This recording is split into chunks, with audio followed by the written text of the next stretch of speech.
বাংলাদেশের বাইরে পৃথিবীর বিভিন্ন প্রান্তে যেখান থেকে চ্যানেল আই দেখছেন আপনাদের সকলকে সাদর আমন্ত্রণ তৃতীয় মাত্রা দেখবার জন্য। প্রিয় দর্শক, 2021-2022 অর্থ বছরের জাতীয় বাজেট নিয়ে আলোচনার জন্য আজকে আমার সঙ্গে স্টুডিওতে রয়েছেন আমার ভাই বসা আছেন সেন্টার ফর পলিসি ডায়ালগ সিপিডিডির ভাই পরিচালক ডক্টর ফাহমিদা খাতুন এবং আমার ডানে রয়েছেন ঢাকা বিশ্ববিদ্যালয়ের পপুলেশন সায়েন্সেস ডিপার্টমেন্টের প্রফেসর ডক্টর মোহাম্মদ মাইনুল ইসলাম। স্বাগত আপনাদের দুজনকে তৃতীয় মাত্রায়। ডক্টর ফাহমিদা খাতুন, প্রতি বছর বাজেটে আমরা প্রবৃদ্ধি কেন্দ্রিক আলোচনা করি এবং বাজেটের মূল বিষয় হয়ে দাঁড়ায় প্রবৃদ্ধি, সেটা কতটা বাস্তবায়নযোগ্য হবে, কতটা ঠিকঠাক হিসেব আছে। কিন্তু এবারের বাজেটে বোধহয় অনেক বছর পরে আমরা প্রবৃদ্ধি কেন্দ্রিক আলোচনাটা খুব একটা শুনতে পাচ্ছি না, মানে বাজেটের মধ্যেও প্রবৃদ্ধির বিষয়টাকে খুব বড় করে দেখানো হয়নি। ধন্যবাদ। কিছুটা সত্য, পুরোটা না। কারণ কি, যে যদি দেখি যে প্রবৃদ্ধি নিয়ে কি বলা আছে সেখানে এবং প্রবৃদ্ধির যে লক্ষ্যমাত্রাটাই বা কি ধরা হয়েছে, 2020-21 অর্থ বছরের একটা প্রাক্কলন দেওয়া হয়েছে যে কেমন হতে পারে এবং 2021-22 অর্থ বছরের জন্য একটা হিসাব দেওয়া হচ্ছে যে আগামী বছরে কেমন হবে, অর্থাৎ যে অর্থ বছরটা শুরু হতে যাচ্ছে। তো সেখানে 2020-21 অর্থ বছরে কি দেখলাম, যে প্রবৃদ্ধির কথা বলা হচ্ছে যে এখানে 6.1% হবে, অর্থাৎ যেটা কিনা 2019-20 অর্থ বছরে বলা হয়েছিল 5.24%, কারণ এটার লক্ষ্যমাত্রা আরও বেশি ছিল, উপরে 8.2% ছিল। সেখান থেকে যেহেতু কোভিডের প্রাদুর্ভাব এসে গেছে, কোভিডের অভিঘাতের ফলে প্রবৃদ্ধি কমবে এবং সেজন্য 5.24% দেখানো হয়েছিল। এখন তারপরে 2020-21-এ এখন এটা সরকার থেকে বলা হচ্ছে যে এখানে 6.1% হবে। তাহলে এই 6.1%টা কোথা থেকে হবে? 5.2 থেকে। আমাদের যে সমস্ত প্রবৃদ্ধির জন্য যে সমস্ত সামষ্টিক অর্থনৈতিক সূচকগুলি আছে সেখানে কি ধরনের উন্নতি হয়েছে, তার মানে বলা হচ্ছে যে 19-20 থেকে 20-21-এ অর্থনীতির অবস্থাটা ভালো ছিল। ভালো ছিল কিভাবে, সেটার যদি কয়েকটা মোটা দাগে কয়েকটা আমরা দেখি তথ্য, তাহলে কি সেখানে কি সরকারি ব্যয় বেড়েছে খুব একটা, সেখানে কি বার্ষিক উন্নয়ন কর্মসূচি বৃদ্ধি হয়েছে, সেখানে কি যে লক্ষ্যমাত্রা বিনিয়োগের লক্ষ্যমাত্রা ছিল সেটাই কি খুব একটা উল্লঙ্ঘন ঘটেছে, এইরকম যদি সূচকগুলি দেখি তাহলে এই অর্থনীতিতে 6.1% প্রবৃদ্ধিটা কোথা থেকে আসলো। আর আরেকটি বিষয় হচ্ছে যে তথ্য নিয়ে একটা বিভ্রান্তিও থাকে এবং তথ্যের একদিকে তথ্যের সাথে বাস্তবের একটা কিছুটা লজিকেও তো কাজ করে বিষয়টা। এখন বলা হচ্ছে যে 2020-21 অর্থ বছরে বিনিয়োগ লক্ষ্যমাত্রা দেওয়া হয়েছে যে 23 থেকে 24-এর কাছাকাছি। গত প্রায় 5-6-7 বছর থেকে এই জিডিপির সাথে ব্যক্তি খাতের বিনিয়োগ 23% মধ্যে একটা আটকে ছিল, অথচ 2020-21 অর্থ বছরে সেটা বেড়ে যাবে, সেটা তো একটা মানে বাস্তবতার সাথে মিল পাওয়া যাচ্ছে না। এই জন্য যে করোনার অভিঘাতে তো এখনো ব্যবসা বাণিজ্য ফিরে দাঁড়াতেই পারে না এবং ব্যক্তি খাতের বিনিয়োগ স্বাভাবিক সময়েও বাড়ছে না এবং ব্যক্তি খাতের ঋণ প্রবাহ যদি দেখি সেটাও কিন্তু কম। তাহলে বিনিয়োগটা কোথা থেকে আসলো, এটি একটি বিষয়। আর তারপরে দেখুন যে রপ্তানি এবং আমদানির ক্ষেত্রে কিছুটা আমরা ঘুরে দাঁড়াচ্ছি কিন্তু আগের অবস্থায় নেই। সুতরাং প্রবৃদ্ধির দিকে একটা যে আকর্ষণ, সেই আকর্ষণটা কিন্তু কমেনি আমি বলবো, যে 6.1% এবং অন্যদিকে আমরা বলছি যে আন্তর্জাতিক বিভিন্ন প্রতিষ্ঠান তাদের যে হিসাবটা, তাদের হিসাব আরও অনেক বেশি কম, বিশ্বব্যাংক কিংবা আন্তর্জাতিক মুদ্রা তহবিল। তো সেই দিক থেকে বলা যায় যে হ্যাঁ, প্রবৃদ্ধির আর মোহটা কিছুটা হয়তো বা কম, কিন্তু প্রবৃদ্ধির একেবারে এটার থেকে বিলীন হয়ে যায়নি, এখনো আমাদের সেটার প্রতি আকর্ষণ আছে এবং বেশি করে দেখানোর। এই আমার প্রাথমিক একটা বক্তব্য। আরেকটা বক্তব্য হচ্ছে যে যদি আমি বাজেটটা কিভাবে কি প্রেক্ষিতে তৈরি হলো, কি প্রেক্ষিতে এবং কি অনুমান, কি তথ্য, এগুলোর প্রেক্ষিতে। তো প্রেক্ষিতটা তো যদি দেখি, আমি কিছুটা আগে বললাম যে 2020-21 অর্থ বছরে আমাদের কি দেখলাম, যে ইতিবাচক অবশ্যই যেটি বললাম যে কিছুটা আপনার রপ্তানি এবং আমদানির ক্ষেত্রে কিছুটা প্রবৃদ্ধি হচ্ছে কিন্তু আগের অবস্থায় নেই। এবং আরেকটি বিষয় হচ্ছে যে আমাদের রেমিটেন্স এখনো ঊর্ধ্বমুখী রয়েছে, আমাদের যে বৈদেশিক মুদ্রার বিনিময় হার সেটিও একটা স্টেবল অবস্থায় আছে, তারপর ব্যালেন্স অফ পেমেন্ট বা লেনদেন ভারসাম্য সেটাও স্বস্তিকর অবস্থায়, আমাদের বৈদেশিক মুদ্রার রিজার্ভ সেটি স্বস্তিকর অবস্থায়, এগুলো একটা ভালো দিক এবং একটা সামষ্টিক অর্থনীতির একটা স্থিতিশীলতা এখানে। কিন্তু অন্যদিকে কিছু কিছু নেতিবাচক এবং চিন্তার বিষয়গুলো রয়েছে, যেমন ধরুন আমাদের যে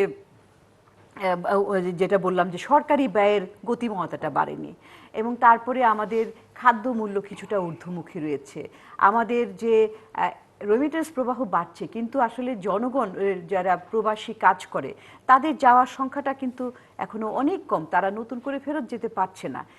এই একটি বিষয়। আরেকটি বিষয় হচ্ছে যে ব্যক্তি খাতের বিনিয়োগের কথাও যেটা বললাম যে সেখানেও তো আমাদের এখনো স্থবিরতা রয়ে গেছে, ব্যক্তি খাতে ঋণ প্রবাহ কমেছে। তো এই প্রেক্ষিতে যে বাজেটটি দেওয়া হলো সেটারও যে অনুমানগুলি করা হচ্ছে যে আগামী 2021-22 অর্থ বছরে প্রবৃদ্ধি কেমন হবে, মূল্যস্ফীতি কেমন হবে, সেখানে বিনিয়োগের কেমন হবে, এবং তারপর সেখানে যে আমদানি রপ্তানি বৈদেশিক বাণিজ্য ইত্যাদি কী হবে, সেইটার ক্ষেত্রে যে অনুমতিগুলি নেওয়া হয়েছে সেখানে একটা সমস্যা রয়েছে। সেখানে আমরা যদি দেখি যে অষ্টম পঞ্চবার্ষিক পরিকল্পনায় যেই প্রাক্কলনগুলি করা হয়েছিল এই বাজেটের এখানে এসে দেখি সেটার চাইতে অনেক বেশি।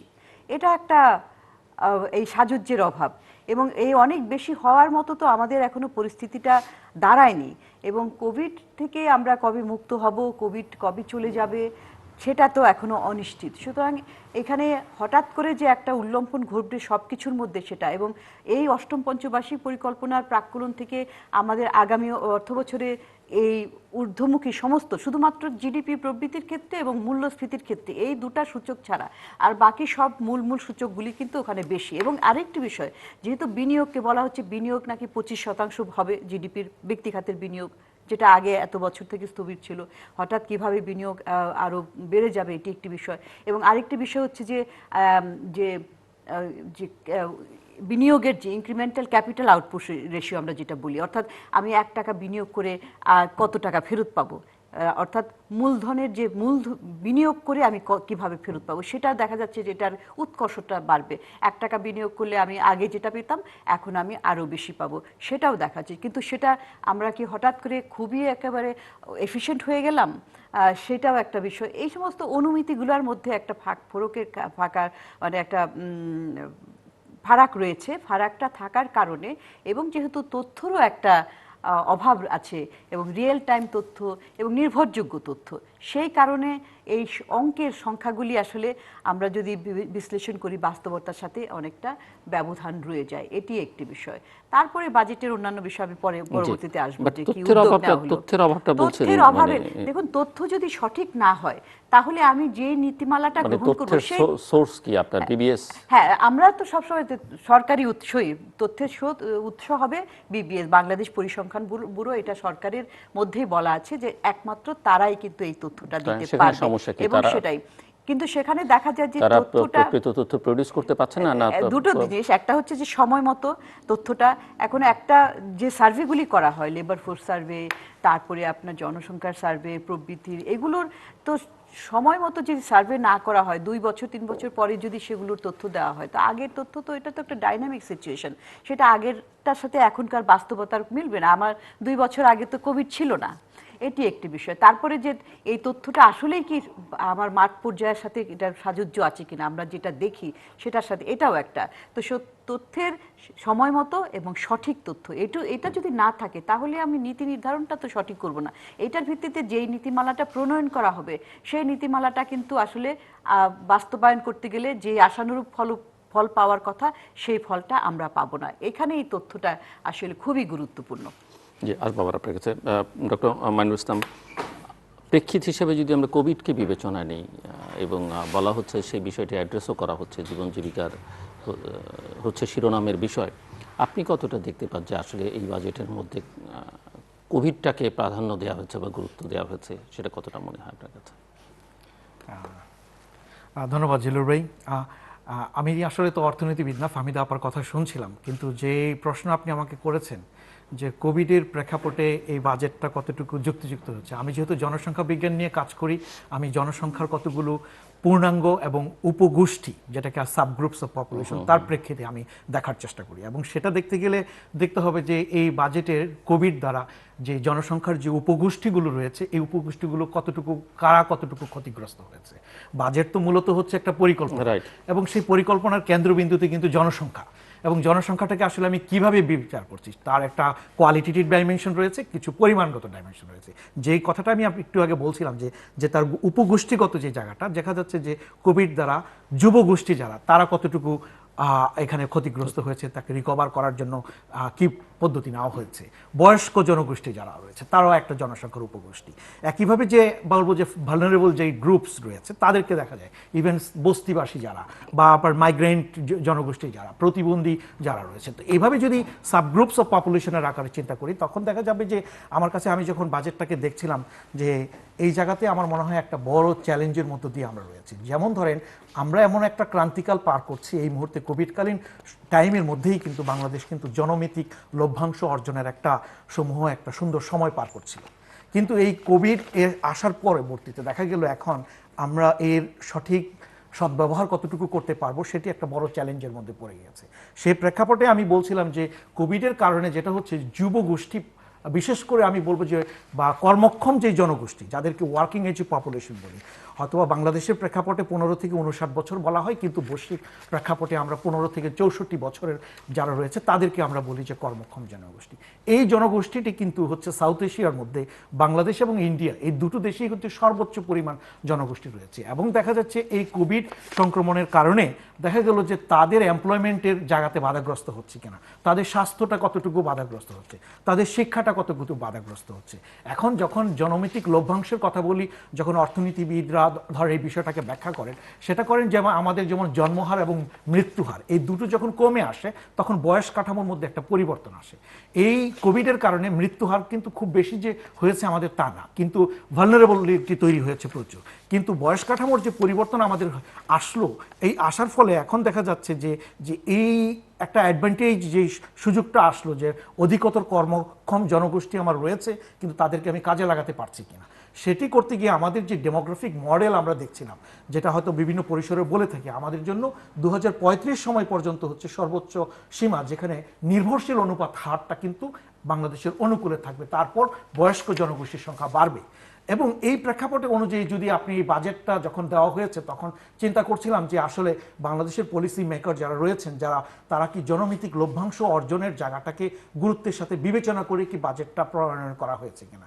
আপনারা দেখেন, সরকারের কর্মপরিকল্পনা বাজেটটা 1 বছরের একটা পরিকল্পনা, কিন্তু তার ব্যাকগ্রাউন্ড ইনফরমেশনে কিন্তু এই যে আপা একটু আগে বললো যে পঞ্চবার্ষিকী পরিকল্পনা, যেটি 8ম পঞ্চবার্ষিকী পরিকল্পনা রয়েছে, আরেকটি পরিকল্পনা হচ্ছে প্রসপেক্টিভ প্ল্যান, যেটা 2041 পর্যন্ত সময়কালকে ধরে বিবেচনায় নেওয়া হয়েছে। সেই প্রেক্ষাপটে যদি চিন্তা করেন, দেখেন 8ম পঞ্চবার্ষিক পরিকল্পনায় কিন্তু বলা আছে স্বাস্থ্যক্ষেত্রে কি পরিমাণ আপনার বাজেটে বন্টন করা হবে, এবং শিক্ষাক্ষেত্রে কি পরিমাণ করা হবে। এবং এখন যদি এর সাথে যে 8ম পঞ্চবার্ষিক পরিকল্পনা তো লিখিত একটি ডকুমেন্ট, এই ডকুমেন্টের আলোকে যদি এই বাজেটটাকে বিশ্লেষণ করি, তাহলে দেখব যে শিক্ষাক্ষেত্রে সেই পরিমাণে কাঙ্ক্ষিত মাত্রায় যেটা সরকারের কমিটমেন্ট ছিল, সেই কমিটমেন্ট এখানে রক্ষা হয়নি। স্বাস্থ্যক্ষেত্রেও ঠিক একইভাবে সেটাও কমিটমেন্ট রক্ষা করেনি। এখন কোভিড তো এসে আসলো আরও অতিরিক্ত আরেকটা ভালনারেবিলিটি নিয়ে। সেই প্রেক্ষাপটে আমি বলবো যে এই বাজেটটা আসলে শিক্ষা এবং স্বাস্থ্য বান্ধব হয়নি, এবং জনমিতিক লভ্যাংশ অর্জনের জন্য যে প্রক্রিয়ায় বাজেটটা হওয়া উচিত ছিল সেটিও কিন্তু আমাদের নয়। এবং আরও একটি জায়গা বলে রাখি যে দেখেন, আমাদের এমপ্লয়মেন্টের যে জায়গাটা, যারা আপনারা অর্থনীতিবিদ নিয়ে কাজ করেন এবং জানেন যে ইয়ত আনএমপ্লয়মেন্ট বাংলাদেশে কিন্তু 1993-94 থেকে এখন 2016-17 যে সর্বশেষ যে লেবার ফোর্স সার্ভে, এতে ডবল হয়ে গেছে। তার মানে কি, আমার পার ক্যাপিটা ইনকাম বেড়েছে, জিডিপি গ্রোথ বেড়েছে, কিন্তু আমার আনএমপ্লয়মেন্ট রেট, কিন্তু ইয়ত আনএমপ্লয়মেন্ট রেট বেড়ে গেছে, এবং আনএমপ্লয়মেন্ট রেটও কিন্তু অলমোস্ট স্ট্যাগন্যান্ট যদি ওভারঅল যেটা বলি। তো এখন এই জায়গাতে যে প্রতি বছর যে 2 মিলিয়ন লেবার ফোর্স আমার এখানে ঢুকবে, যারা অপেক্ষায় আছে, তারা যে কাজের মধ্যে ঢুকছে, এদেরকে আমি শ্রমবাজারে কিভাবে সংযুক্ত করব এই কোভিডকালীন অবস্থায়। আপা একটু আগে বলতেছিলেন যে বৈশ্বিক শ্রমবাজারেও কিন্তু আমরা একটা বড় চ্যালেঞ্জের মধ্যে আছি। এই 1,31,00,000 যে মানুষগুলো যারা বিদেশে গিয়েছে, তাদের কাজের যে ভালনারেবিলিটির জায়গাটা রয়েছে, নতুন করে যাদেরকে আমরা বাইরে পাঠাবো, তাদের যে বৈশ্বিক শ্রমবাজার এবং স্থানীয় শ্রমবাজারের মধ্যে যে একটা সমন্বয় হবে কিভাবে, সেটি নিয়ে একটা চিন্তার বিষয় রয়েছে। এখন বাজেট যখন 1 বছরের পরিকল্পনা করা হয়, এই 1 বছর পরিকল্পনায় যে আলোকে অর্থাৎ সরকারের এই কমিটেড যে আলোকে জনমিতিক লভ্যাংশ অর্জনের জন্য আমরা বারবার আর্গু করে আসছি, যেটা আমরা আসলে অনেক দেরিতে অনুধাবন করেছি। অনেক দেরিতে বলছি 2016-র যে পঞ্চবার্ষিক পরিকল্পনায় প্রথম স্বীকৃতি পেল এই শব্দটা।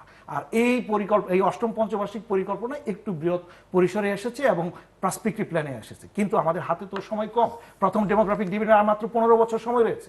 এই 15 বছর সময়ের মধ্যে বাংলাদেশকে যদি সত্যিকার অর্থেই আপনি একটি সমৃদ্ধশালী দেশ হিসেবে দেখতে চান, যেই শ্রম জনগোষ্ঠী আমাদের এখন রয়েছে, যাদেরকে আমরা অ্যাসেট হিসেবে মনে করছি, কিন্তু আসলে তারা অ্যাসেট হবে কিনা সেটি নির্ভর করছে তো আমার এই স্বাস্থ্যক্ষেত্রে আমি কি বিনিয়োগ করছি, শিক্ষাক্ষেত্রে আমি কি বিনিয়োগ করছি। তো এটা আমি মনে করি যে এই মুহূর্তে একটা বড় চ্যালেঞ্জ। আপনি যদি পরিসংখ্যানগতভাবে আমাকে বলেন, তাহলে বলবো যে ইউনেস্কোর তো ডিক্লারেশনই বলে আছে যে মানে শিক্ষাক্ষেত্রে কি পরিমাণ আপনার জিডিপির কত % দিতে হবে। স্বাস্থ্যক্ষেত্রে WHO রিকমেন্ডেশন দেওয়া আছে কি পরিমাণ দেয়। আপনি সাউথ এশিয়ান কান্ট্রিগুলোর সাথে তুলনা করি আমরা, তাহলে এখন যেই জায়গাতে আসলে সবচেয়ে গুরুত্বটা দেওয়া উচিত, সেই জায়গাতে কিন্তু বাজেটের মেজর ডিস্ট্রিবিউশনটা ওখানে আসে নাই। এবং অর্থমন্ত্রী কিন্তু তার বাজেটের বক্তব্যের মধ্যেও আপনার 254 নম্বর অনুচ্ছেদে 132 এবং 133 নম্বর পৃষ্ঠায় উনি কিন্তু স্পষ্ট উল্লেখ করেছেন যে ডেমোগ্রাফিক ডিভিডেন্ডের সুফল পুরোপুরি ভোগ করতে পারছে না, এবং বাজেটে উনি স্বীকার করেছেন এবং ইংরেজি ভাষণেই বলেছেন যে Bangladesh is failing to reap full benefits of demographic dividend. এবং ওখানে বলছেন একটা কারণ শিল্পায়নের একটি অনুঘটক হলো দক্ষ মানব সম্পদ এবং দক্ষ উদ্যোক্তার উপস্থিতি, এবং এই দুটোই বর্তমানে, এবং তার জন্য দরকার হচ্ছে প্রশিক্ষণ প্রতিষ্ঠান, উচ্চমানের প্রশিক্ষণ প্রতিষ্ঠান। এখন এই উচ্চমানের যে প্রশিক্ষণ প্রতিষ্ঠান যে আমরা তৈরি করব, এবং এখানে কি পরিমাণ তাহলে আমরা বিনিয়োগ করলাম, এবং এই করতে গিয়ে আবার দেখা গেল যে দক্ষ মানব সম্পদ তৈরি করতে গিয়ে যে ভোকেশনাল শিক্ষা বা আপনার যে কতগুলো নাম দিয়েছেন ওখানে চমৎকারভাবে দেখেছি, কতগুলো এরিয়াও আইডেন্টিফাই করেছেন। তো এই জায়গাগুলোতে আমার যেটা মনে হয়েছে যে 10 বছর যে তাদেরকে কর থেকে অব্যাহতি দেওয়ার একটা সুযোগ নিয়েছে, এটা আমি অবশ্যই একটা ভালো পজিটিভ আমি বলবো যে অর্থমন্ত্রী ও স্মার্ট মানুষ, উনি হয়তো জিনিসটা রিয়েলাইজ করেছেন, কিন্তু সত্যিকার অর্থে উনি ওইটা রিয়েলাইজ করতে পারেনি যে এই ডেমোগ্রাফিক ডিভিডেন্ডের বেনিফিট পেতে গেলে যে প্রশ্নটা আপনি আমাকে প্রথমে বলেছেন, স্বাস্থ্য, এই স্বাস্থ্যটা হচ্ছে health is a human capital. স্বাস্থ্যকে আমি এই ক্যাপিটাল হিসেবে চিন্তা করছি কিনা, সেখানে আমি কি বিনিয়োগটা আমি করছি 1 বছরের জন্য, এবং এ থেকে আমি পরিত্রাণ কিভাবে পাবো। এখন এই পরিত্রাণ পেতে গেলে আমি যেটা বলছি, আমাদের লেবার ফোর্সের ইয়ত যে জনগোষ্ঠী রয়েছে তাদেরকে তো আপনার ভ্যাকসিন দিতে হবে। তো ভ্যাকসিন দেওয়ার জন্য যে বাজেটে আপনি রেখেছেন, যে এই ভ্যাকসিনের তো ক্যালকুলেশন একটা অন্যরকম। উনি বক্তব্যের মধ্যে বলেছেন যে প্রতি মাসে 25 লক্ষ একটা ভ্যাকসিনের ব্যবস্থা করবেন। তো সেই হিসাবে বাংলাদেশের 72% জনগোষ্ঠী হচ্ছে 15-র ঊর্ধ্বে। তো এই 72% জনগোষ্ঠীর জন্য যদি ভ্যাকসিন প্রয়োজন হয়, তাহলে কত ভ্যাকসিন লাগবে হিসেব করে দেখা যাচ্ছে যদি 80% মানুষকে যদি আপনার এই ভ্যাকসিনের আওতায় বলা হয়েছে যদি আনতে হয়, তাহলে দেখা যাবে ওখানে আপনার যে 12 কোটি 24 লক্ষ ডোজ, সিঙ্গেল ডোজ লাগবে। আর যদি ডবল ডোজ হয় তাহলে দেখা যাবে যে 24 কোটি আপনার 48 লক্ষের মতো লাগবে। তো সেটাকে যদি আপনি প্রতি মাসে 25 লক্ষ দিয়ে যদি আপনি ভাগ দেন, তাহলে আর আপনার লাগবে 97.92 মাস। তার মানে 12 মাসে যদি আমি এটাকে বিভক্ত করে ভাগ করি, তাহলে 8 বছর 16 দিন লাগবে। তো 8 বছর 16 দিন কি বাংলাদেশের এই লেবার ফোর্সের এই মার্কেটে তাদের কিভাবে অপেক্ষা করব? তার জন্য আমাদের যেটা দরকার যে এই মুহূর্তে, যে এটা হয়তো উনি ওনার বক্তব্যের আলোকে বলেছেন, এর মধ্যে তো আবার নতুন যুক্ত হবে, এর মধ্যে নতুন যুক্ত হবে, নতুন করে আবার বয়স বাড়বে, এর মধ্যে বয়স্ক জনগোষ্ঠীও বাড়বে, আবার এদিকেও আসবে। তো এই অবস্থায় আমার যেটা মনে হয় যে হেলথ যে সেক্টরটা, এটা তো এখন তো অত্যন্ত প্রায়োরিটির জায়গা। যে আমার দরকার হচ্ছে যে ডিপ্লোমেসির কথা বলছিলাম, যে আগেও বলেছিলাম যে আমার এখন এই যে ভ্যাকসিন যদি আমি যত দ্রুত, আমি যদি 8 বছর পরে গিয়ে যদি আমি 80%কে কভারেজ করি, তাহলে তো হবে না। আমাকে যত দ্রুত আমার এই লেবার ফোর্সের হেলথটাকে যদি আমি নিশ্চিত করতে পারি, তাহলেই কিন্তু আমি সে কর্মক্ষম জনগোষ্ঠী, সে কাজে সম্পৃক্ত হতে পারবে। তার কাছ থেকে আমি প্রোডাক্টিভ লেবার ফোর্সের কর্মঘণ্টা, সেই হিসাবে তার কাছ থেকে আমি প্রতিদান পাবো, সে কাজ করতে পারবে, সেই ইকোনমির চাকাকে সচল রাখবে। সো আমি কিন্তু মনে করি যে হেলথের এই জায়গাটা হচ্ছে অত্যন্ত গুরুত্বপূর্ণ জায়গা। যেই ঘাটটা যে সরকারের কমিটির যে প্ল্যান ছিল, সেই প্ল্যানের মধ্যে ওনারা কিন্তু এই মুহূর্তে নাই। এখনো আর্গু করছি, যেহেতু বাজেট তো আলোচনার বিষয় এখনো চলে যাবে, তো মন্ত্রী মহোদয়কেও রিকোয়েস্ট করবো যে এই জায়গাটা আরো গুরুত্বের সাথে চিন্তা করে, অবশ্য আপা হয়তো একটুবার বলবেন আসলে বরাদ্দ বাড়িয়েও আসলে এখানে কি করবে। হেলথ এমন একটা সেক্টর, এখানে আসলে তাদের সক্ষমতাই ঠিকমতো তৈরি হয়নি। এবং আমি অনেক জায়গায় বলেছি, আমি নিজেও বিভিন্ন টেকনিক্যাল কমিটির মেম্বার, আমি কয়েক জায়গায় আর্গু করেছি তাদের বাজেট বাড়ানোর জন্য। দেখা যায় যে বাজেট দিলেও যেটা আছে এক্সিস্টিং, সেটাকে কি ইউটিলাইজেশন করতে পারে না। আজকে ধরেন এখন এই জুন মাস চলে যাচ্ছে, এখন মানে কত পার্সেন্ট বাজেটের ইমপ্লিমেন্টেশন হয়েছে সেটা একটা প্রশ্নের বিষয়। আপা নিশ্চয়ই উত্তর আছে, হয়তো অনেক ক্ষেত্রে আমরা বলি যে 75% মতো নাকি ইমপ্লিমেন্টেশন হয়, তাহলে বাকি 25% যে করতে পারছি না, কেন পারছি না সেই জায়গাগুলোকে কি আমি আইডেন্টিফাই করেছি, আমি চিহ্নিত করেছি, সেই জায়গাগুলোকে আইডেন্টিফাই করা দরকার। যদিও আমি অর্থনীতিবিদ না, আমি শুধু যেহেতু জনমিতিক জায়গা থেকে আমি বলতে চাই যে হেলথ এবং শিক্ষা এই দুটো হচ্ছে মানব সম্পদ জেনারেট করার জন্য অত্যন্ত গুরুত্বপূর্ণ জায়গা। এই দুটো খাতই আমার কাছে মনে দুটোই হয় বেসিক জায়গা, বেসিক জায়গা। এবং এই যে কোভিড নিয়ে গবেষণা করার কিন্তু প্রচুর জায়গা হয়েছে বিশ্ববিদ্যালয় পর্যায়ে, কিন্তু শুধুমাত্র ওই জাতীয় পর্যায়ে হবে আবার গবেষণার তো জায়গা। যাই হোক, আমি আপাতত মনে হয় এখানে থামলাম। আমি মনে করি যে বর্তমান যে বাজেটটা দেওয়া হয়েছে কিছু কিছু ভালো দিক রয়েছে, অবশ্যই কিছু কিছু স্বীকৃতির ব্যাপার রয়েছে, সামাজিক নিরাপত্তার ক্ষেত্রে অন্যান্য কিছু বিষয় রয়েছে, হয়তো বা পরে সুযোগ পেলে বলবো। কিন্তু সার্বিকভাবে যদি বলি যে হেলথ সেক্টরটি এখনো আমার কাছে ডক্টর ফাহমিদা খাতুন, শিক্ষা, স্বাস্থ্য, শিক্ষা, সামাজিক স্বাস্থ্য, নিরাপত্তা, সামাজিক নিরাপত্তা নিয়ে বলা হচ্ছে আসলে আপনারাই বলছেন যে অনেক মানুষকে এখন আসলে এর সঙ্গে যুক্ত করা হয়নি, নতুন যারা দরিদ্র হয়েছে তারা সেই সুবিধার বাইরে থেকে যাচ্ছে। ধন্যবাদ। কয়েকটি পয়েন্ট আমি সামাজিক নিরাপত্তার মধ্যেই আসব। শুধু উনি খুব সুন্দরভাবে বলেছেন যে যুবকদের অর্থাৎ যে জনমিতিক ডেমোক্রেটিক ডিভিডেন্টের জন্য কি করা উচিত। দু একটি পয়েন্ট এখন দেখেন যে কর্মসংস্থান কোথা থেকে হবে। তো কর্মসংস্থানের জন্য তো বিনিয়োগ দরকার, এবং সেটা দেশি বিনিয়োগ, বিদেশি বিনিয়োগ, সরকারি বিনিয়োগ, কিন্তু আমরা বেসরকারি বিনিয়োগের উপরই নির্ভরশীল বেশি।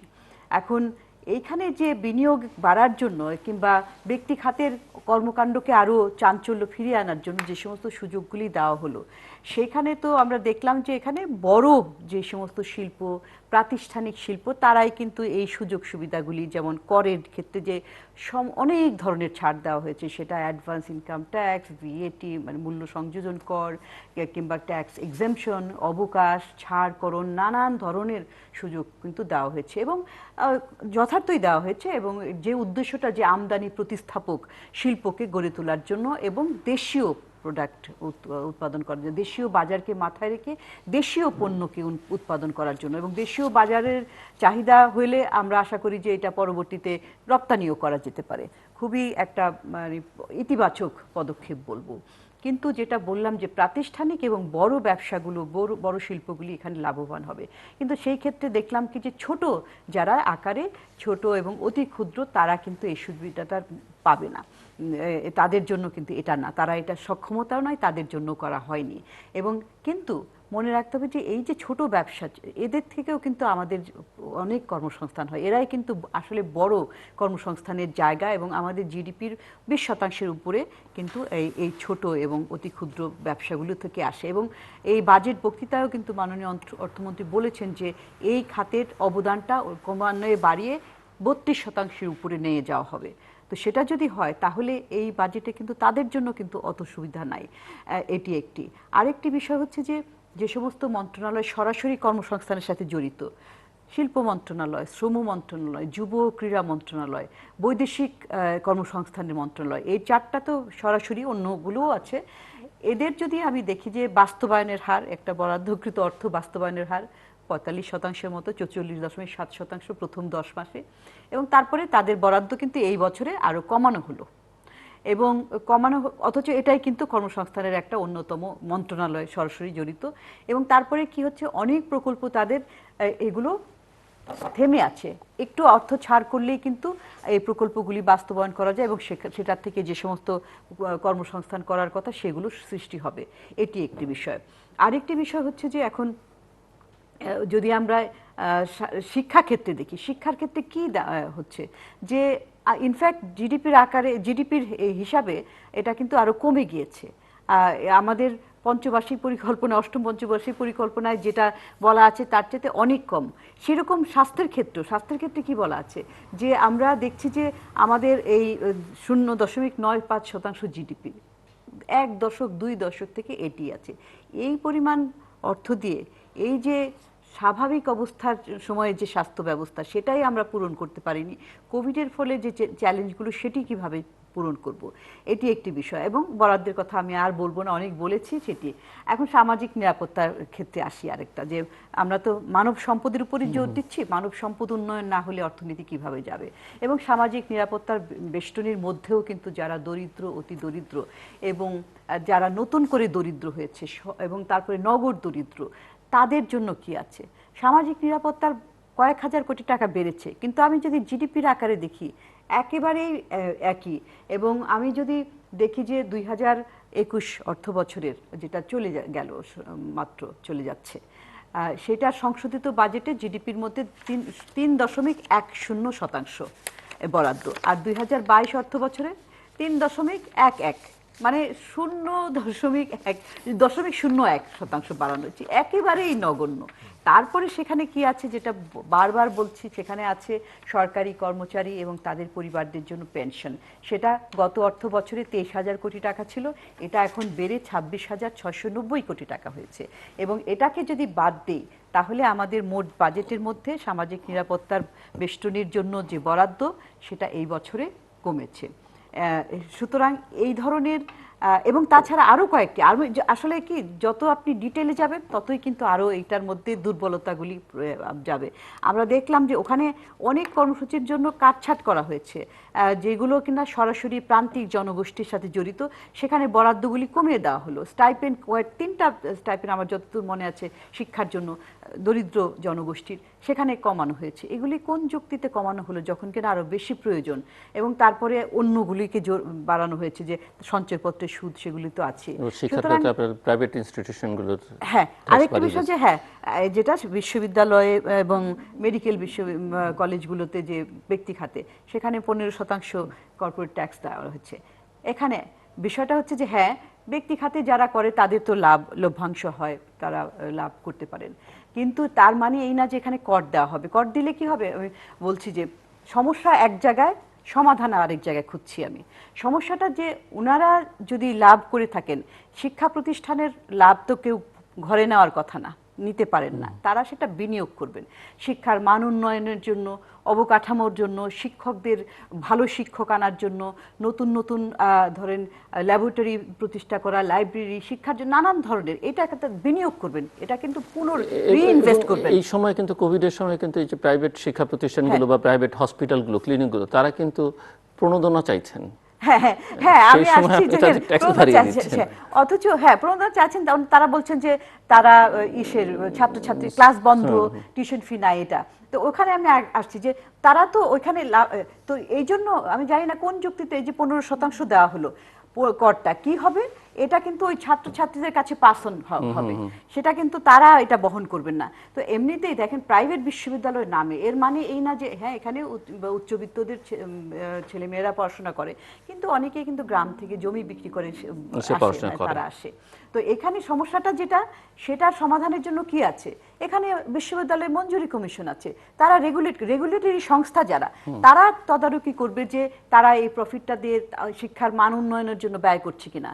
তা না করে যদি আমি এখানে অন্যদিকে ট্যাক্সটা দিয়ে দিলাম, যেটা কিনা চিরাচরিতভাবে এখানেই হয়, এখান থেকে আরেক জায়গায় যাবে, তো সেটা তো কোনো করার কথা না। আরেকটা যে আপনি যেটা বললেন যে তারা প্রণোদনা চাইছেন, প্রণোদনা চাওয়ার তো এটা তো আমি কোনো যুক্তি দেখি না, কারণ এটা তো ওনারা যখন এরকম সমস্যা হয় তখন কি এই তারা কিন্তু এককভাবে না, যারা ছাত্রছাত্রী তাদের পরিবারও তো ক্ষতিগ্রস্ত হয়েছে। সেখানে কি টিউশন ফি কমেছে? সেখানে কি কোনো ধরনের তাদের ছাড় দেওয়া হয়েছে? সেটা তো না। আর শিক্ষার মান তো, শিক্ষা তো অনলাইনে যে শিক্ষাটা দেওয়া হচ্ছে, সেটা তো আমরা বলছি যে with due respect to all teachers and all, but কিন্তু ওই একই রকম শিক্ষার মান আছে না, একেবারে না, কারণ এটা আমরা অভ্যস্ত না। এই কি ধরনের শিক্ষার মডিউল হবে, কোর্সের কারিকুলাম কেমন হবে, পরীক্ষাটা কিভাবে নিচ্ছি, পরীক্ষা যে সমস্ত ছাত্রছাত্রী দিচ্ছে তারা আসলে কিভাবে দিচ্ছে ঘরে বসে, এটা তো আমাদের নতুন করে একটা ধারছে। সুতরাং সামগ্রিক শিক্ষা ব্যবস্থার মানই উন্নয়ন হলো না, সেখানে আমি অন্য ধরনের চাহিদা সৃষ্টি করলাম, সেটা তো হলো না চাওয়ার। তো আসলে কি যে বাজেটটা আসলে আপনি দেখেন, যদি এই বাজেটের যেটা দেওয়া হলো, সেখানে একটা পরিষ্কার একটা জিনিস মনে হচ্ছে, যেন যাদের এখানে সরাসরি প্রভাবিত করার একটা জায়গা আছে, ক্ষমতা আছে, তারাই কিন্তু প্রভাবিত করেছে। তো এখানে ব্যক্তিখাতকে বিভিন্ন ধরনের সুযোগ সুবিধা দেওয়া হচ্ছে, ভালো কথা, কিন্তু আমাদের আমরা তো জানি যে এখানে বড়রা সুযোগটা পেয়েছে, বড়রা পেয়েছে কেন? এখানে একটা রাজনৈতিক অর্থনৈতিক একটা বিষয়। আপনি দেখবেন সিদ্ধান্ত গ্রহণ প্রক্রিয়া কারা আছে, আমাদের সংসদে কারা আছে, সমস্ত ব্যবসায়িক, মানে এখন তো বাড়ছে যে ব্যবসায়িকদের ব্যক্তি খাতের প্রতিনিধিরা তারা আছে। হ্যাঁ, তাদের রাজনীতি করার কোনো বাধা নাই, সেটা না, কিন্তু যখন তারা নীতি নির্ধারণী পর্যায়ে যায় তখন তো একটা কনফ্লিক্ট অফ ইন্টারেস্ট হয়ে যায়, তারাই কিন্তু অনেক প্রভাব ফেলতে পারে নীতির পরিবর্তনের ক্ষেত্রে, নতুন নীতি তৈরি করতে, সুযোগ সুবিধা তৈরি করতে। সেই ক্ষেত্রে কিন্তু বাকি যে বিরাট জনগোষ্ঠী মেজরিটি, তারা কি বাজেট প্রক্রিয়ার মধ্যে, বাজেট প্রণয়ন প্রক্রিয়ার মধ্যে আছে? তা তো না। এবং তারা শুধু না, তাদের জন্য তাদের যে প্রতিনিধি আছে, অর্থাৎ এনারাই তো প্রতিনিধি, তো সংসদে যারা মাননীয় সংসদ যারা আছেন তারা তো জনগণের প্রতিনিধি, কিন্তু তারা বাজেট প্রক্রিয়ার সময় কি তারা স্থানীয় জনগণের সাথে আলাপ আলোচনা করেন যে কি ধরনের কি সমস্যাগুলি আছে, এবং সেই সমস্যাগুলি এনে অর্থ মন্ত্রণালয়ের সাথে আলোচনা করে সেগুলি তুলে ধরা হয়? সেই প্রক্রিয়াটা তো নাই, এবং সেই প্রক্রিয়াটা নাই বলে অধিকাংশ জনগোষ্ঠীর ভয়েসটা এখানে সাপ্রেস থাকে, তাদের দাবি দেওয়া, তাদের প্রয়োজনগুলি সেগুলি আসে না। এবং এই বাজেটটা একটা জ্বলজ্জন্ত প্রমাণ, কারণ এখানে তো আমরা দেখলাম যে নতুন দরিদ্র সৃষ্টি হচ্ছে। এখন দরিদ্র সংখ্যা নিয়ে বিতর্ক আছে, যে বেসরকারি যারা গবেষণা সংস্থা তারা এক ধরনের একটা হিসাব করছে, সরকার বলছেন যে সংখ্যাটা তো বড় নয়, কিন্তু অস্বীকার তো করতে পারছেন না।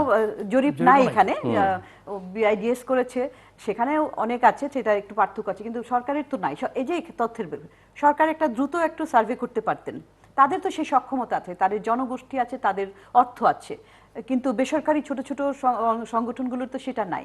তো সেই তথ্যটা না থাকার কারণেই কিন্তু এখন দরিদ্র যে সৃষ্টি হয়েছে, সেটা 1 কোটি হোক, 2 কোটি হোক, 2.5 কোটি বলছেন, সেটা কিন্তু তাদের কোনোটাই 1 কোটির জন্য তো এখানে কিন্তু নতুন করে কিছু নাই।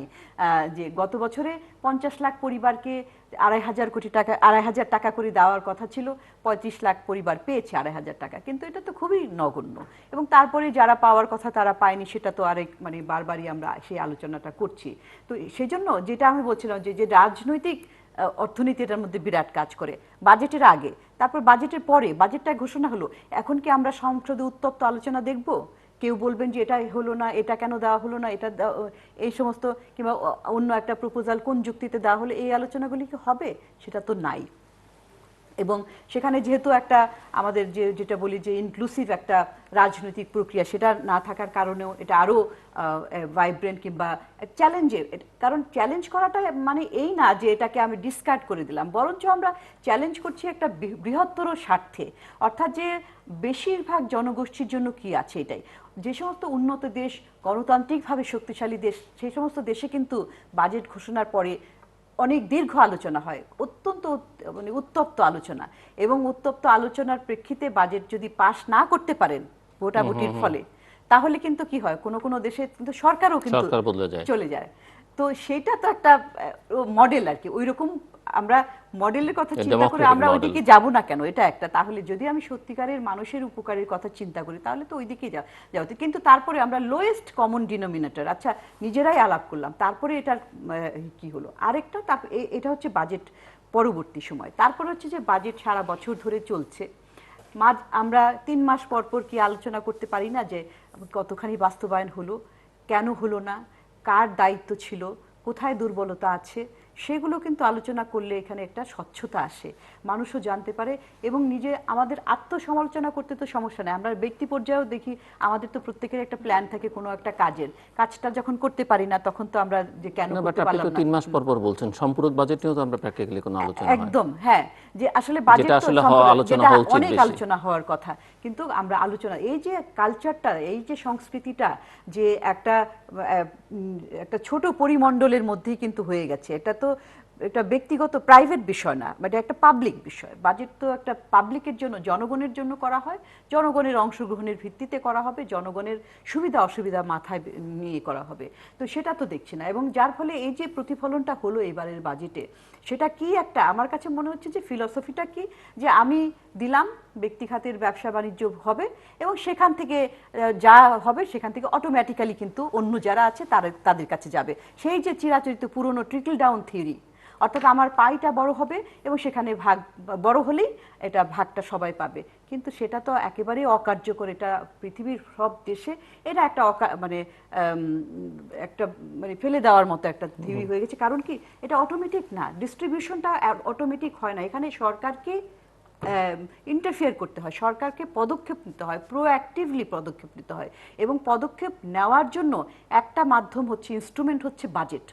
পরিকল্পনাগুলি সেগুলি তো প্ল্যানিং থাকে, বাজেট হচ্ছে একটা ইনস্ট্রুমেন্ট। অর্থাৎ এই বাজেটের মধ্যে এক বছরে আমি আমার যে মধ্যমেয়াদী পরিকল্পনাগুলি আছে, কিংবা আমার মধ্যমেয়াদী সামষ্টিক অর্থনৈতিক কাঠামো আছে, আমার প্রেক্ষিত পরিকল্পনা আছে, সেগুলাকে আমি কিভাবে বাস্তবায়ন করব, সেটা প্রতি বছর আমি অর্থের আয় ব্যয় দিয়ে পূর্ণ করব। এবং সেখানে আমি অর্থ কিভাবে জোগাড় করব সেটি একদিকে, আবার জোগাড় করার পরে আমি সেটাকে কিভাবে বিনিয়োগ করব, এবং বিনিয়োগ করার ফলে যেটা আমার অর্থনীতিতে যে ধরনের চাঞ্চল্য হবে সেটা আমি কিভাবে বন্টন করব, সেটা একটি বাজেট। তো শুধু হিসাব নিকাশ করলাম, যোগ বিয়োগ করলাম তা না, এটা কিন্তু একটা বন্টনেরও মাধ্যম। বন্টনের মাধ্যমটা কেন, কিভাবে হয়, সেটা হচ্ছে যে ওই যে প্রোগ্রেসে আমরা বলি যে প্রগতিশীল কর ব্যবস্থা, যাদের আয় বেশি তাদেরকে উঁচু হারে তাদেরকে দিতে হবে, কর দিতে হবে, যাদের কম তাদেরকে সেই অনুযায়ী কম দিতে হবে, সেখানে একটা। কিন্তু এখানে দেখছি যে ছাড়গুলি কিন্তু বড়রাই বেশি পেয়ে যাচ্ছে। এবং আরেকটি বিষয় হচ্ছে যে এই যে একটা ট্রিকল ডাউন থিওরি একটা অনুমান করা হলো, অনুমিতিটা আরেকটা কি অনুমিতি করা হলো, যে মনে করা হলো যে এই যে আমি সুযোগ সুবিধাগুলি দিলাম, দেওয়ার ফলেই ওনারা মানে যারা ভালো উদ্যোক্তা তারা এই ভালো করে এটা চলে আসবে অন্যদের, ছোটদের কাছেও, দরিদ্রদের কাছে, কিংবা যারা স্বল্প আয়ের। কিন্তু সেই পদ্ধতিটা কাজ করে কখন, সেটা যদি আমার একটা ভালো সিস্টেম থাকে, ডিস্টর্টেড না, যেটা একটা সবার জন্য একটা লেভেল প্লেইং ফিল্ড থাকে, এবং এখানে সুশাসন থাকে, সেই কিংবা এখানে আইনের শাসন, কিংবা ধরেন এখানে একটা স্বচ্ছ প্রক্রিয়া থাকে, তখন কিন্তু এই সিস্টেমটা কাজ করে। এখানে যারা দেখবেন একদিকে বড় বড় ব্যবসায়ীদের মধ্যেও কিংবা ব্যক্তি খাতের মধ্যেও সবাই কিন্তু একই অবস্থা নাই। কেউ কেউ অনেক ধরনের ন্যায় অন্যায়ভাবে কিংবা প্রভাব খাটিয়ে অনেক ধরনের সুযোগ নিয়ে নিচ্ছেন, আবার অনেকে কিন্তু নিয়ম মেনে করছেন। তো সেজন্য এইরকম একটা ডিস্টর্টেড প্রক্রিয়ার মধ্যে আমি এই সুযোগগুলি দিলাম, তারপরে অটোমেটিক অন্যদের সুযোগ আসবে, সেটা হয় না।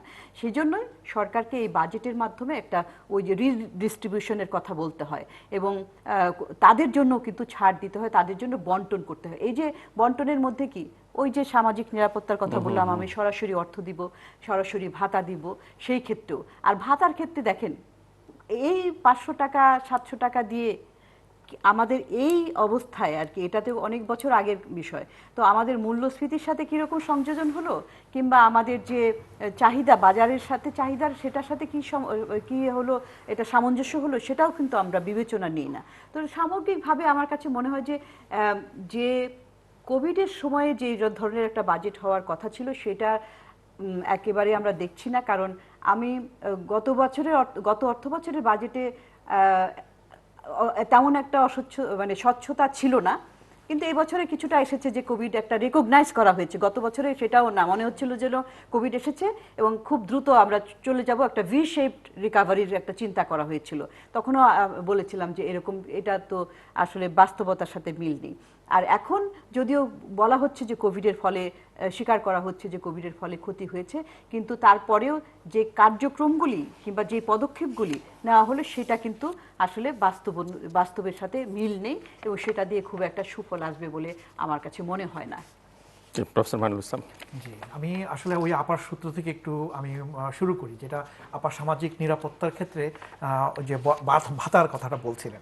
দেখেন, আমরা ঢাকা বিশ্ববিদ্যালয়ের পপুলেশন সায়েন্সেস বিভাগ থেকে জাতিসংঘের জনসংখ্যা উন্নয়ন কর্মসূচি তহবিলের অর্থায়নে আমরা একটা গবেষণা করেছিলাম। সেই গবেষণাটা ছিল বয়স্ক জনগোষ্ঠীর উপরে গবেষণা। প্রায় 5700 এল্ডারলি, মানে বয়স্ক মানুষ যারা, তাদের উপর আমরা সারা বাংলাদেশ ব্যাপী গবেষণা করেছিলাম, এবং একটা সার্ভে প্লাস কোয়ালিটেটিভ স্টাডিও করেছিলাম। তো একটা জায়গায় প্রশ্ন ছিল এই যে সামাজিক নিরাপত্তার যে সোশ্যাল সিকিউরিটি সাপোর্টের জায়গা থেকে, যে আপা যে 500 টাকার কথা বললো, তখন 350 থেকে 400 টাকার মতো দেওয়া হতো ওইটা নিয়ে, এখন এটা 100 টাকা বাড়িয়ে 500 করা হয়েছে।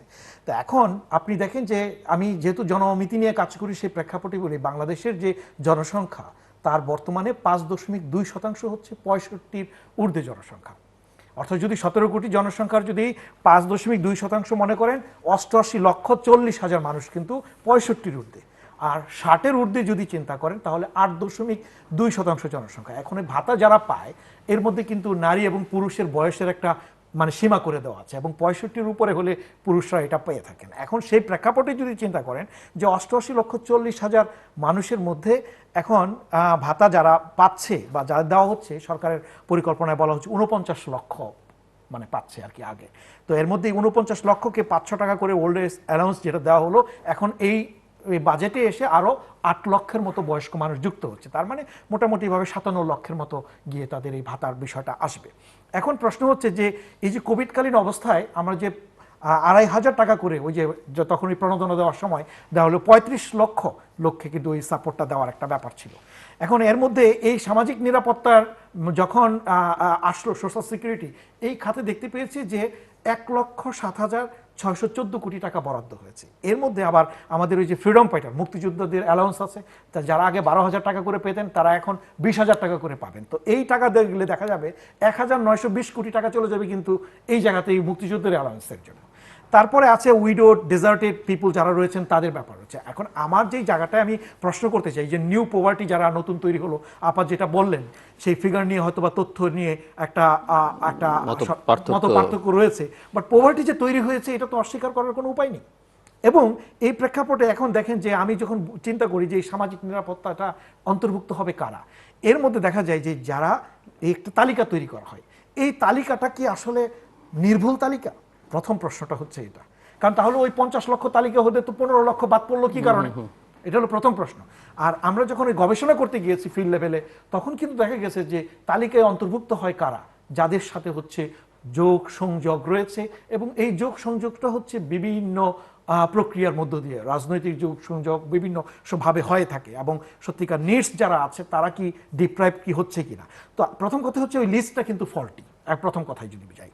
দ্বিতীয়ত হচ্ছে এখানে লোকাল গভর্নমেন্টের যিনি প্রতিনিধিরা থাকেন তাদের দায়িত্বটা হচ্ছে যারা সঠিকভাবে তারা যাতে এই তালিকায় অন্তর্ভুক্ত হয়, এবং এখানে সিভিল সোসাইটি গ্রুপ যারা রয়েছে তাদের কতটুকু ইনভলভমেন্ট রয়েছে, স্বচ্ছতা বা ট্রান্সপারেন্সির মাধ্যমে যে এই যে সিলেকশন প্রক্রিয়াটার মধ্যে যে অন্তর্ভুক্ত হওয়ার যে জায়গাটা, এবং সামগ্রিকভাবে আমি বলবো ওখানে একটা গভর্নেন্স বা সুশাসনের একটা ঘাটতির জায়গা রয়েছে। অর্থাৎ আমি সামাজিক নিরাপত্তা খাতে অর্থ বাড়ালাম, কিন্তু এই অর্থটা সময় মতো তার হাতে গিয়ে পৌঁছলো কিনা, এই চ্যানেলের যে মাধ্যমে যে ভোগান্তিটা, এই ভোগান্তিটা একটা বড় একটা চ্যালেঞ্জের জায়গা। বাজেটে অবশ্যই অর্থ বরাদ্দ হবে, কিন্তু নাগরিকের তার হচ্ছে তার এক ধরনের মধ্যে তার তার তার ফিলিংসটা হবে সে হ্যাপি কিনা, সে সুখী হচ্ছে কিনা। 500 টাকায় ভাতায় আপনি কি মনে করেন যে কি হবে জীবনটায়, এবং এই কি এমন সে কাজ করতে পারবে?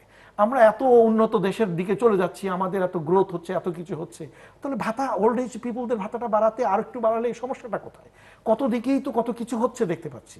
তো এখন এই জায়গাতে আমার যেটা মনে হয়, একটা হচ্ছে কাভারেজের যে জায়গাটা, যে আমাদের মোর কাভারেজ বাড়ানো দরকার এই জায়গাতে, এবং এই জায়গাটা আরও যাতে স্বচ্ছভাবে এই যেই জনগোষ্ঠী আছে, একদিকে কিছু বেড়েছে যে 19,000 মানে 840 crore টাকা নাকি বেড়েছে গত বছরের তুলনায় যদি এই সামাজিক নিরাপত্তা খাতে। তো এই যে বাড়লেও তার প্রপোর্শন যদি জনসংখ্যার প্রপোর্শনটা দেখি সেটা তো আরো একটু বেড়েছে। তো সেই প্রেক্ষাপটে এটা আরো বাড়ানো উচিত সামাজিক নিরাপত্তা খাতে। এটা আমি আপার সাথে যুক্ত করে বলছি যে এই বাজেটের 500 টাকা যে ভাতাটা, এটা আসলেই খুব কম, এবং মানবিক জীবন ধারণ করতে গিয়ে এমনও অনেক বৃদ্ধ দেখেছি চোখের পানি পড়ে গেছে। আমি তো গবেষক, আমি তো সমাজবিজ্ঞানী নিয়ে কাজ করি, আমি তো গবেষণা করতে গিয়ে তো আমাকে ইমোশনাল আবেগগ্রস্ত হলে চলবে না। এমনও অনেক পরিবার রয়েছে, প্রবীণ বৃদ্ধ রয়েছে, তাদের সন্তান সন্ততি নেই, তাদেরকে কে দেখবে ওই জায়গাতে?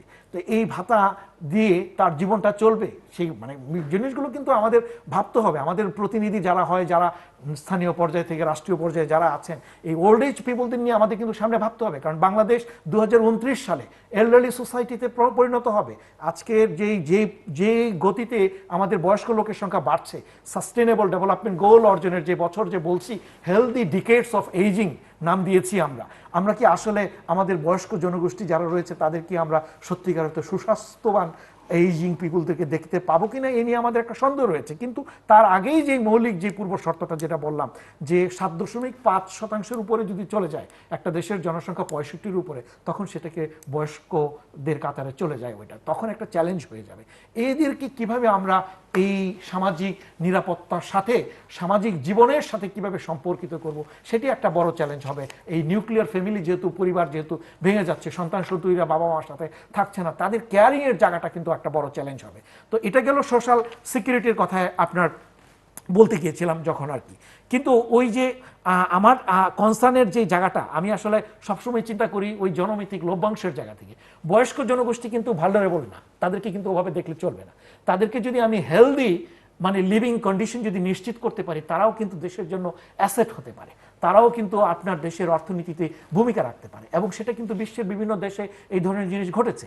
আমাদের প্রথম জনমিতিক লভ্যাংশ অর্জনের যে সময়টা, সেটা বলেছি 2000, আমাদের মডেল যে প্রজেকশন, সম্প্রতি অতি সম্প্রতি আমরা 100 বছর পূর্তি উপলক্ষে ঢাকা বিশ্ববিদ্যালয়ে যে একটা সম্মেলন হয়ে গেল, আমরা একটা গবেষণা প্রবন্ধ উপস্থাপনা করেছি, যেখানে আমি এখানে ছিলাম, আমিও লিড অথর ছিলাম। তো ওখানেও আমরা দেখতে পেয়েছি যে 2035-36 হচ্ছে আমাদের সর্বোচ্চ ফেভারেবল টাইম। কিন্তু এর পরে যে এই যে বয়স্ক জনগোষ্ঠী যে বাড়বে, এদেরকে কিভাবে আমি কাল্টিভেট করব, কিভাবে আমি তার জন্য দরকার হচ্ছে তার হেলথটাকে ঠিক রাখতে পারছি কিনা, এবং তার সাথে আমি সেভিংস এবং ইনভেস্টমেন্টের যে জায়গাটি রয়েছে তাকে ওই জায়গার মধ্যে সম্পৃক্ত করতে পারছি কিনা। কারণ ওই জায়গাতে কিন্তু সেকেন্ড ডেমোগ্রাফিক ডিভিডেন্ড নেওয়ার সুযোগ রয়েছে। সো পরিকল্পনাটা যদি আমি আগে থেকে করি, তাহলে কিন্তু আমার যে অনেক দেশের, যেমন চায়নাতে যদি আপনার চিন্তা করেন, চায়নাতে কিন্তু অনেক এল্ডারলি সোসাইটি রয়েছে। এখন এই এল্ডারলি পিপুলকে, ওল্ড পিপুলদেরকে কীভাবে আমি সামনে কেয়ার করবো, আমাদের কিন্তু চিন্তা করতে হবে যে সামাজিক নিরাপত্তা ট্যাক্সের মধ্যে বা তাদেরকে কীভাবে আরও বেশি সম্পৃক্ত করে ভাবনায় নিয়ে আসতে হবে। এখন সেই ভাবনায় আনলেই হবে না, শুধু ওই যে যেটা বললাম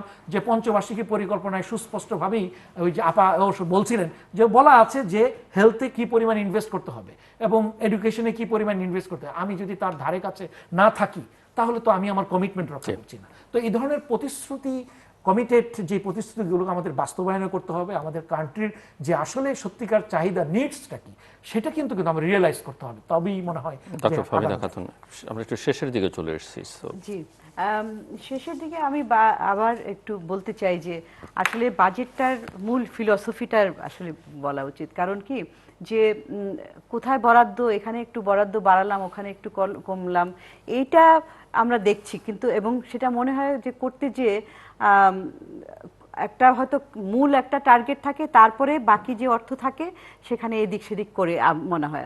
কারণ কি যদি আমি আমার বাস্তবতার সাথে যদি হিসাব করতে যেতাম, তাহলে কিন্তু এইরকম যে বন্টনের কিংবা বরাদ্দের যে একটা একটা বিষ সদৃশ্য, সেটা কিন্তু আমরা লক্ষ্য করতাম না। সেটা আমি শুরুতেও বলেছি যে বাস্তব তথ্যের ভিত্তিতেই এটা করা উচিত ছিল। আর কয়েকটি বিষয় আমি বলতে চাই যে এখন আমরা চাচ্ছি এটা সামাজিক নিরাপত্তার জন্য বরাদ্দ চাচ্ছি, স্বাস্থ্যের জন্য চাচ্ছি, শিক্ষার জন্য চাচ্ছি, কর্মসংস্থান সৃষ্টির জন্য চাচ্ছি। তো কতগুলি বিষয় তো ব্যক্তি খাতের মাধ্যমে আসবে। সরকার যেগুলিতে দিবে, সেখানে সরকারের টাকাটা কোথায় আসবে, সেটি কোথা থেকে আসবে। বাজেটের আরেকটি বিষয় হচ্ছে যে আমার আয়, রাজস্ব আয়। এই রাজস্ব আয়টা তো এই 9%, 9.5%-এর মধ্যে ঘুরে ফিরে আছে রাজস্ব জিডিপির রেশিওটা, এবং দক্ষিণ এশিয়ার মধ্যে সর্বনিম্ন। তো সেইখানেও কিন্তু আমরা দেখছি না যে এটাকে উন্নত করার জন্য কোনো ধরনের পদক্ষেপ। অর্থাৎ যেটা আমরা বলতে যাচ্ছি যে 1 বছরের হিসাব দিলাম, কিন্তু আগামী 2-3 বছর, আগামী 5 বছর, 10 বছরে আমি কি দেখতে চাই যে এই রাজস্ব ব্যবস্থাটার থেকে যে এই এত কম রাজস্ব আসে, সেটা আমি কিভাবে বাড়াবো, সেটার জন্য আমার কি পদক্ষেপ, সেটার জন্য ব্যয় করতে হবে।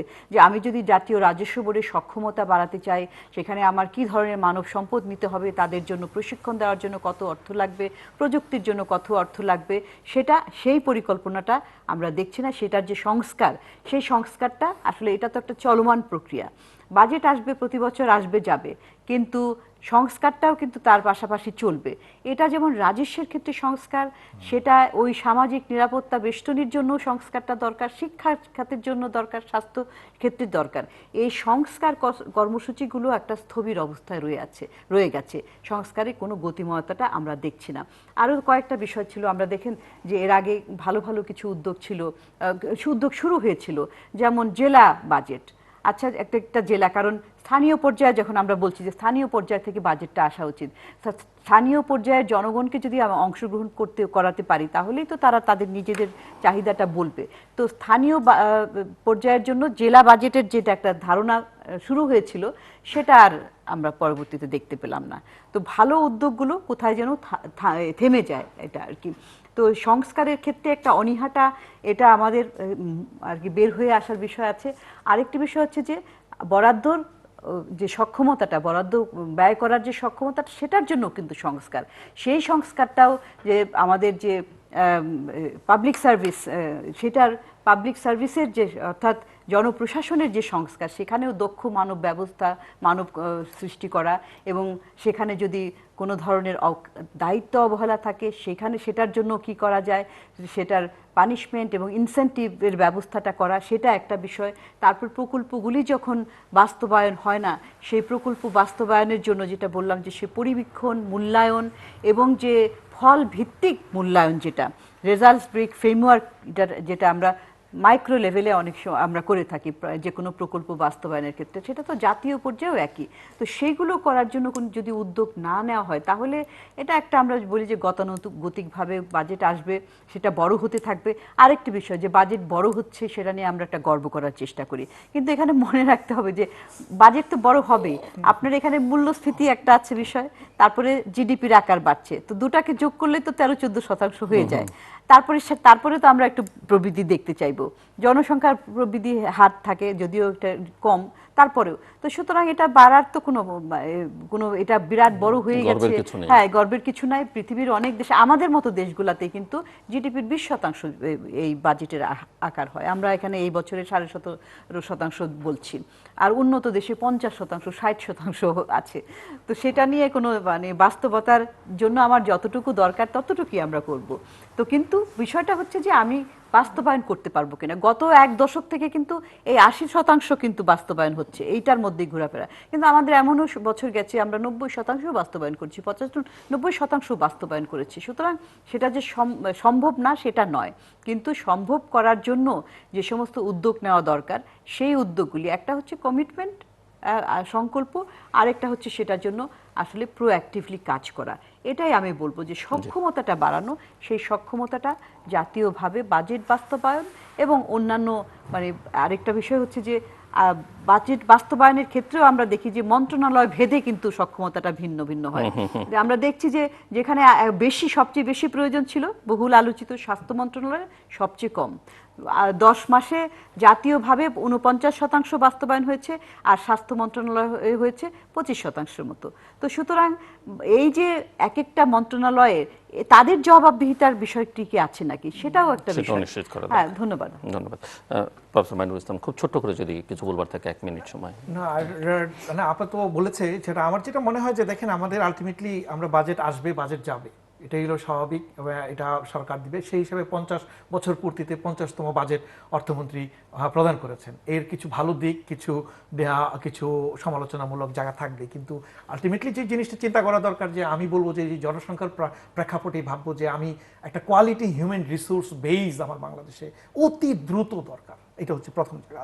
দ্বিতীয়ত হচ্ছে সাকসেসফুল, যেটা অর্থনীতিবিদরা বলে থাকেন, আমরাও বলি এখন, যে এমপ্লয়মেন্ট গ্রোথ রেট, যেটা সাকসেসফুলি এমপ্লয়মেন্ট গ্রোথ রেটটা এখন নিশ্চিত করা দরকার। এবং তার সাথে আমি বলবো যে কোয়ালিটি পাবলিক ইনস্টিটিউশনস আমাদেরকে যদি এটা নিশ্চিত না করতে পারি, তাহলে যা কিছুই বলি না কেন, ওই যে বরাদ্দ দেই, যতই বাড়াই না কেন, আলটিমেটলি এর ইমপ্লিমেন্টেশন ঠিকমতো হবে না, সুশাসন নিশ্চিত হবে না। এবং ফাইনালি একটা কথাই বলে শেষ করবো, যে আমি বলবো যে বাংলাদেশের উন্নয়নের পিছনে গুরুত্বপূর্ণ ভূমিকা রেখেছে নারীরা।